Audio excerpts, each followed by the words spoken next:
O primeiro acordo, a proposta da Consellería de Cultura, Lingua e Xuventude, ten que ver con unha medida lanzada xa o ano pasado e que contou cunha enorme aceptación e cun gran número de solicitudes, algunhas das cales non poderon ser atendidas porque se esgotou o crédito, polo tanto, hoxe tomamos un acordo para intentar, cando menos en parte, chegar a máis posibles beneficiarios. Decía que contamos dende o ano pasado co bono Emancípate, axuda directa para apoiar os mozos e mozas que decidan independizarse.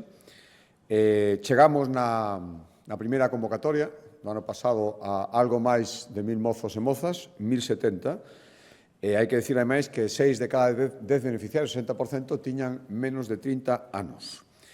Por darles algún dato máis da metade eran mozos que, cando se emanciparon, optaron por un alugueiro, 584, e 482 que residían nunha vivenda en propiedade. A Coruña foi a provincia con máis beneficiarios, 472, Pontevedra segunda, 377, Lugo 120 e Ourense 97. Pois ben, como les decía, o que facemos é unha segunda convocatoria e ampliamos a cantidade que destinamos o ano pasado nun 50%. Este ano serán 3 millóns de euros co obxectivo de chegar, se o ano pasado chegamos a algo máis de 1.000 beneficiarios, pois chegar, dependerá da modalidade, as cantidades son diferentes, se optan por alugueiro ou por propiedade, chegar ao redor de 1.500 beneficiarios mozos e mozas.